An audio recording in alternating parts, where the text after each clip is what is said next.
So if you notice in number 29, it's asking us to find the measure of each angle in the diagram. So we have 4 angles we need to find the measures of. But in order to do that, we need to actually find the values of our x's and y's first. So we have 2 variables in this problem that we need to find values for, x and y. I'm going to go ahead and start this by noticing we have a couple pairs of vertical angles here. So this angle here and this angle here are vertical angles. And then we also have these angles here are vertical angles. All right, so knowing that, I'm going to go ahead and start by kind of writing some equations here based on the fact that I know those are vertical angles. So I know that 10y has to be equal to 7x plus 4 because I know those are vertical angles. And I also know that 3x plus 11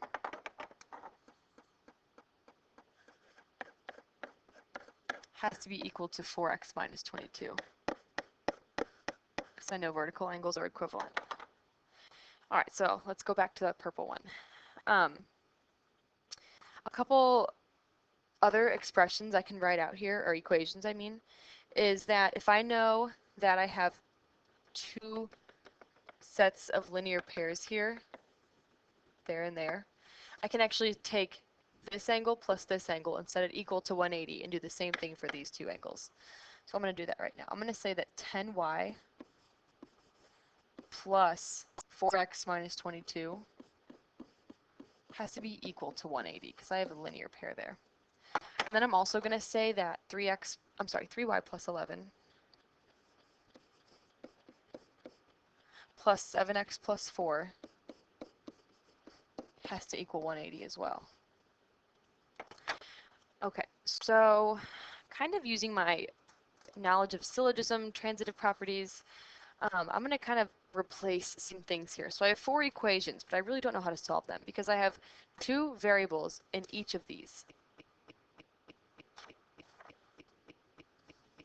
I'm sorry, I messed up over here. I should have put that this was 3y plus 11.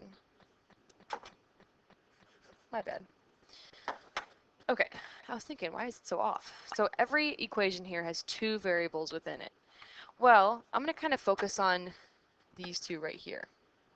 Okay, if I know that 10y and 7x plus 4 are the same exact thing, I'm going to replace this 10y with 7x plus 4. I'm going to replace it right there.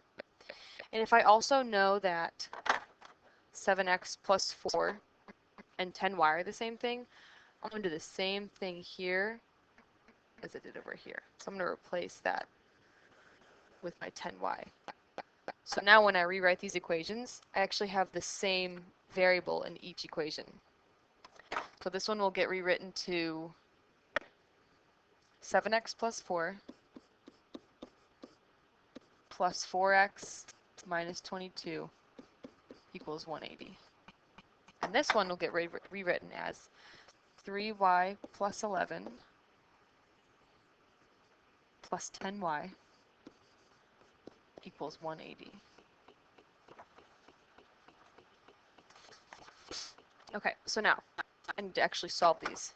Let's go back to my purple color. 7x and 4x will make 11x.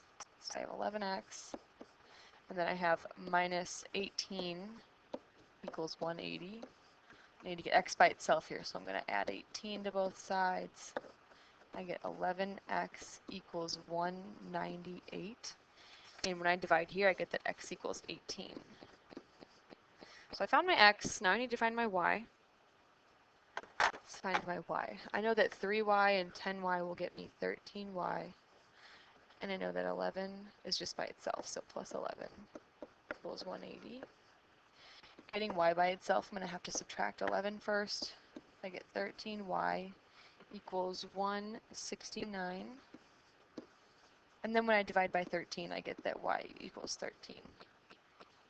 So now I have a value for x and y. Well, I'm going to go ahead and just plug those back in to my expressions I have at the top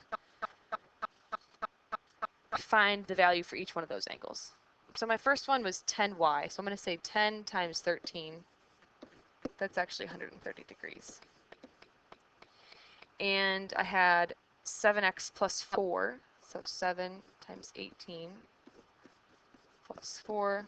That'll give me 130 degrees as well. I knew those should have been the same though because they were vertical angles. And then I had two more angles. I had 3y plus 11. So 3 times 13 plus 11. That'll get me 50 degrees. And then the other one should be exactly the same thing. I'm just going to plug it in just in case. I had 4x minus 22. So 4 times 18 minus 22. That gives me 50 as well. So those are the four angles that I was trying to come up with the whole time.